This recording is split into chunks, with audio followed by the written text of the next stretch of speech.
बेटा, लोग क्या कहेंगे? रानी ने साड़ी का पल्लू ठीक किया और आंगन में खड़ी होकर सड़क की तरफ देखा। शाम ढल रही थी और मोहल्ले की औरतें रोज की तरह दरवाजों पर खड़ी होकर दूसरे की जिंदगी पर चर्चा करने लगी थी। किसी के बेटे की नौकरी, किसी की बहू का पहनावा, किसी की बेटी का बाहर जाना। रानी को सब सुनाई देता था, लेकिन वह हमेशा ही चुप रहती थी, क्योंकि उसने बरसों से यही तो सीखा था कि औरत की चुप्पी ही उसकी सबसे बड़ी ढाल होती है, उसकी सबसे बड़ी ताकत होती है। रानी की जिंदगी भी कुछ ऐसी ही थी। पति का देहांत हुए कई साल हो चुके थे। एक बेटा था जो शहर में पढ़ता था और एक बेटी जो अब बड़ी हो गई थी।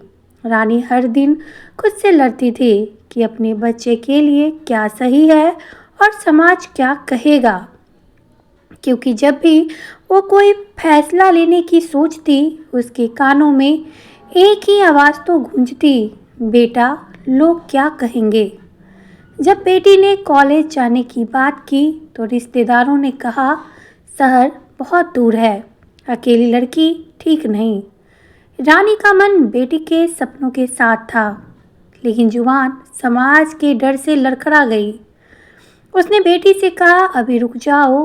बेटी की आंखों में जो मायूसी उतरी, उसने रानी को अंदर तक तोड़ दिया। उसी रात रानी देर तक सो नहीं पाई।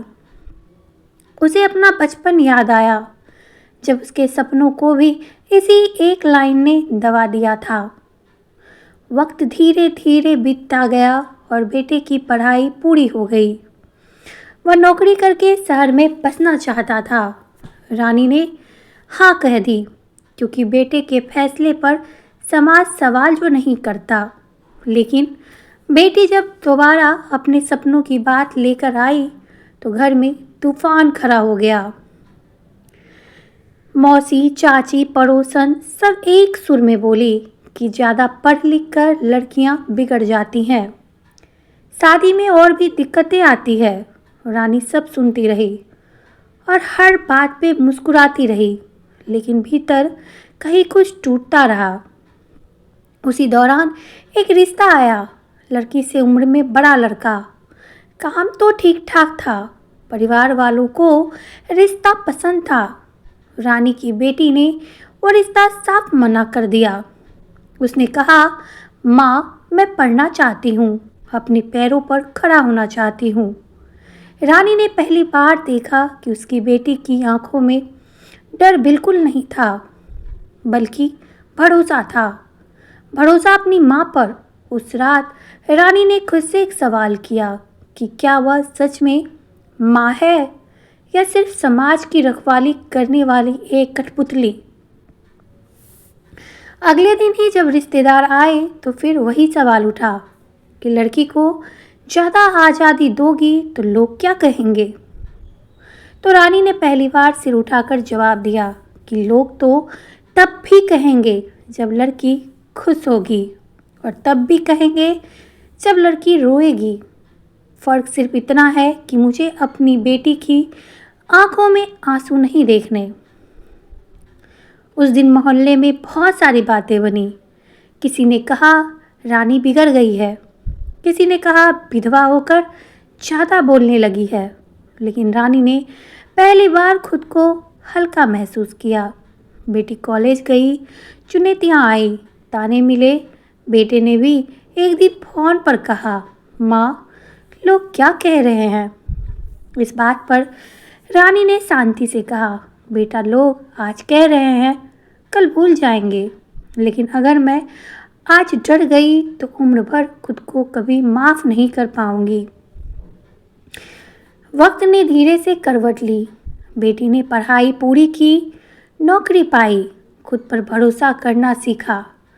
एक दिन वही रिश्तेदार जो ताने देते थे तारीफ करने लगे। रानी मुस्कुरा दी, क्योंकि अब उसे समाज की स्वीकृति की ज़रूरत बिल्कुल नहीं थी।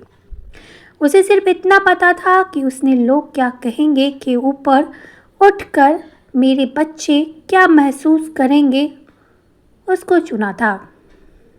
और उसी दिन रानी सच में एक अच्छी माँ बन पाई।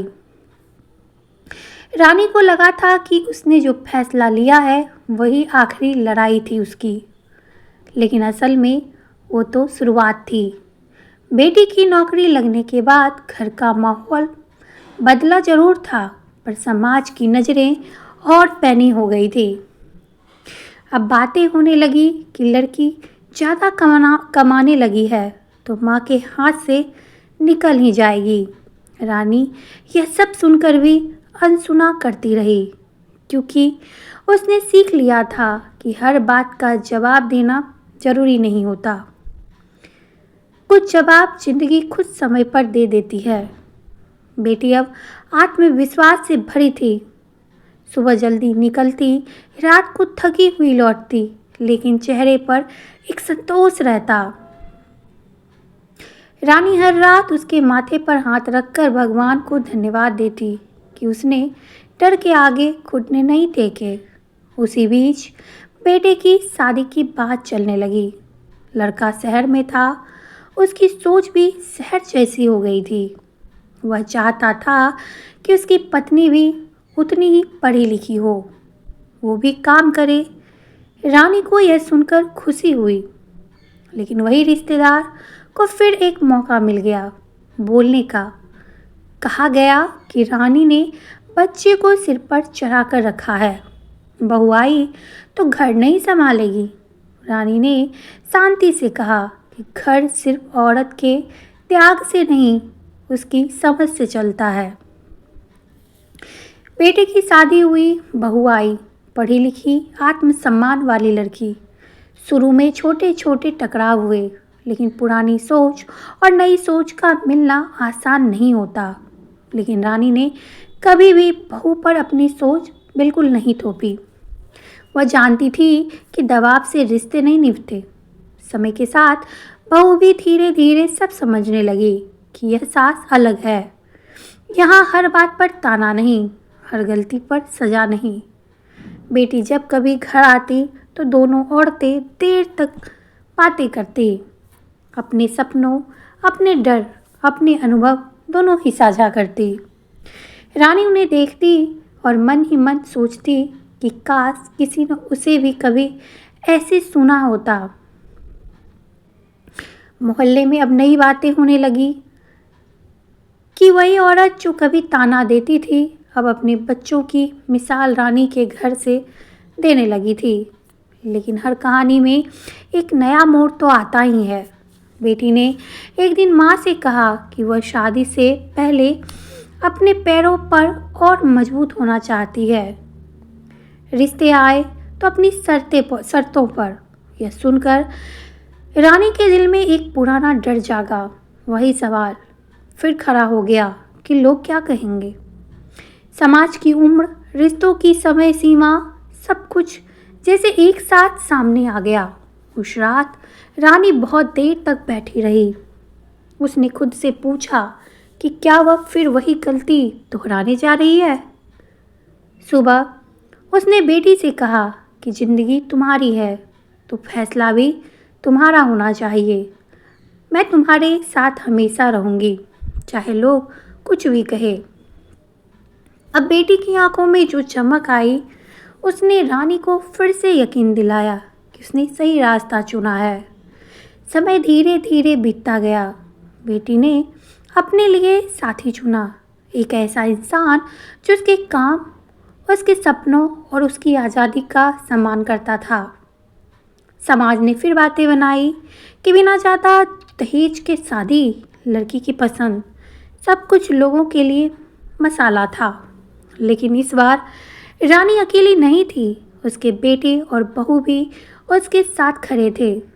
शादी बहुत सादगी से हुई, बिना दिखावे के, बिना उधार के। उस दिन रानी ने महसूस किया कि उसकी चुप्पी ने नहीं, बल्कि उसके सास ने उसके बच्चों को जोड़ा है। शादी के बाद जब बेटी विदा हुई तो रानी रोई जरूर, लेकिन उस रोने में डर नहीं था, एक अपार संतोष था। कुछ महीनों बाद बेटी ने फ़ोन पर कहा, माँ, आज किसी ने मुझे ताना दिया तो मैंने मुस्कुराकर जवाब दिया, क्योंकि मुझे पता है कि मेरी माँ ने मुझे खुद पर भरोसा करना सिखाया है। इस बात से रानी की आंखें भर आई। उसे लगा जैसे उसकी पूरी जिंदगी का बोझ हल्का हो गया हो। आज भी मोहल्ले में लोग बातें करते हैं, किसी और की बेटी, किसी और की बहू पर, लेकिन जब रानी के घर का जिक्र आता है तो आवाज़ों में पहले जैसी करवाहट नहीं होती।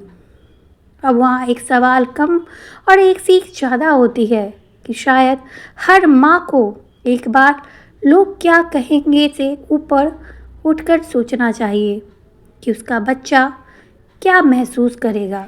रानी को अब यह एहसास होने लगा था कि उसकी ज़िंदगी सिर्फ उसके घर तक सीमित नहीं रही। बिना कुछ कहे, बिना मंच पर खड़े हुए, वह कई औरतों की सोच में जगह बनाने लगी थी। पहले जो औरतें उससे नज़रें चुराती थी, अब हाल चाल पूछने लगी थी। कोई अपनी बेटी की पढ़ाई की बात करती तो कोई बहू की नौकरी का जिक्र करती। रानी बस सुनती और मुस्कुरा देती। वह जानती थी कि बदलाव शोर से नहीं, भरोसे से आता है। एक दिन मोहल्ले की एक औरत रोती हुई आई। उसके पास आई, बोली कि उसकी बेटी पढ़ना चाहती है, लेकिन घर वाले मना कर रहे हैं। रानी ने उसे कोई लंबा उपदेश नहीं दिया, बस इतना कहा कि एक बार अपनी बेटी की आंखों में देख लेना, तुम्हें जवाब वहीं मिल जाएगा। वो औरत चुप हो गई। कुछ महीनों बाद वही बेटी कॉलेज जाती दिखी। रानी के मन में संतोष उतर आया। बेटे के घर में भी जिंदगी आगे बढ़ रही थी। बहू ने एक दिन कहा, माँ, अगर आपने हमें समझने की कोशिश ना की होती तो शायद यह घर भी आम घरों जैसा हो जाता। रानी को पहली बार लगा कि रिश्तों में अधिकार से ज़्यादा जरूरी होता है अपनापन। समाज अभी पूरी तरह बदला नहीं था, ताने अब भी मिलते थे। किसी ने कहा कि रानी ने बच्चों को बहुत खुली छूट दे दी है। किसी ने कहा कि ये सब शहर की हवा है। रानी अब इन बातों पर मुस्कुरा देती थी, क्योंकि उसने सीख लिया था कि हर बदलाव पहले गलत ही लगता है। बेटी जब ससुराल में थी तब भी अपने हौसलों पर अडिग रही। उसने ससुराल में भी साफ कह दिया कि वह घर और काम दोनों संभालेगी, लेकिन अपनी पहचान नहीं छोड़ेगी। शुरू में वहाँ भी विरोध हुआ, धीरे धीरे उसके आत्मविश्वास ने सबको शांत कर दिया। रानी दूर से यह सब देखकर बहुत खुश होती थी। उसे लगता था कि उसने अपनी बेटी को सिर्फ पढ़ाया नहीं, बल्कि जिंदगी जीना सिखाया है। एक दिन मोहल्ले में पंचायत बैठी। बात वही पुरानी थी कि लड़कियां ज़्यादा आज़ाद हो रही हैं, रिश्ते टूट रहे हैं। रानी चुपचाप बैठी रही, लेकिन जब किसी ने सीधे उससे सवाल किया तो उसने बस इतना कहा कि रिश्ते आज़ादी से नहीं, ज़बरदस्ती से टूटते हैं। उसकी आवाज़ में न गुस्सा था न डर, बस अनुभव था। कुछ लोग चुप हो गए, कुछ असहज हो गए, लेकिन उस दिन कई लड़कियों की नज़र में रानी एक मिसाल बन गई। समय के साथ रानी बूढ़ी होने लगी, शरीर भी थकने लगा, लेकिन मन हल्का रहता था। शाम को वह दरवाजे पर बैठती और बच्चों की हंसी सुनती। उसे लगता कि उसकी ज़िंदगी बेकार नहीं गई। उसने शायद दुनिया नहीं बदली, लेकिन कुछ सोच जरूर बदली। एक दिन उसकी पोती ने पूछा, दादी, लोग क्या कहते हैं, उससे क्या होता है? इस बात पर रानी मुस्कुरा दी। उसने कहा कि लोग बोलते हैं क्योंकि बोलना आसान है, लेकिन जीना उतना ही मुश्किल, और जो जीना सीख ले वही सही है। पोती ने सिर हिलाया, जैसे बात उसको समझ आ गई हो।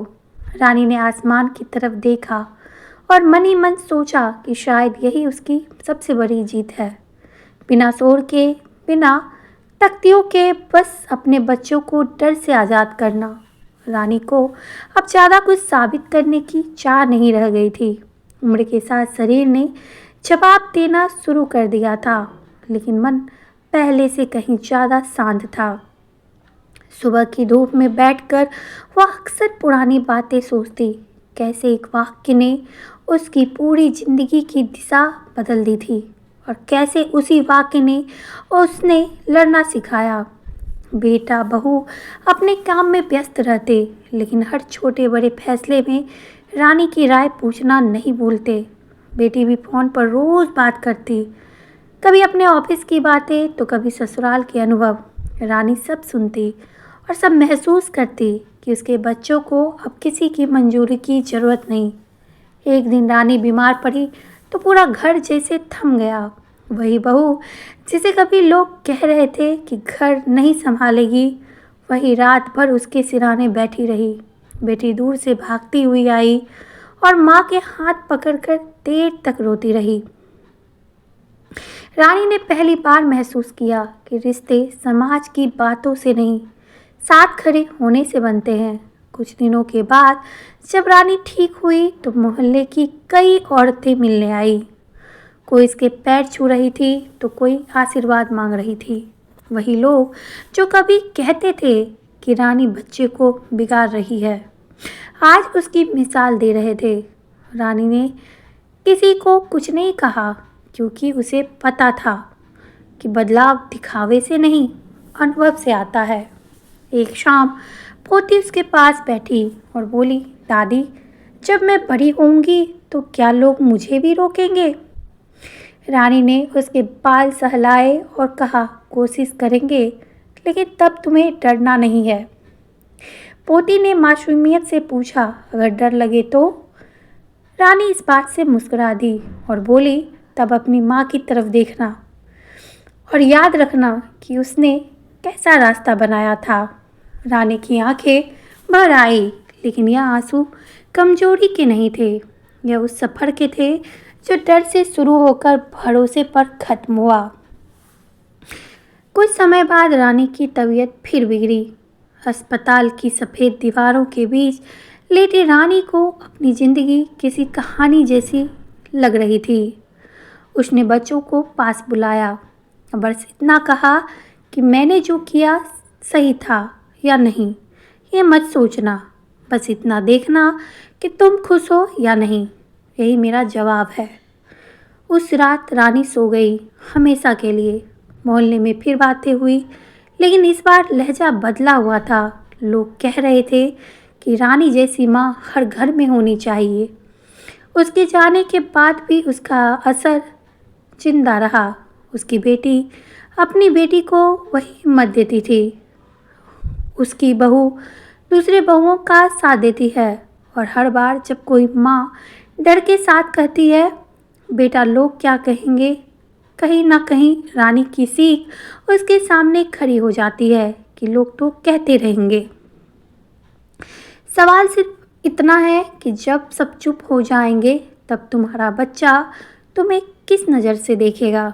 दोस्तों, आपको ये कहानी कैसी लगी? अगर आपको ये कहानी अच्छी लगी हो तो चैनल को सब्सक्राइब करें। मेरे चैनल पे बहुत सारी कहानियाँ अभी भी हैं जो शिक्षाप्रद हैं, उसे भी जाकर सुनें और अपने समाज को खुद को बदलने की कोशिश करें।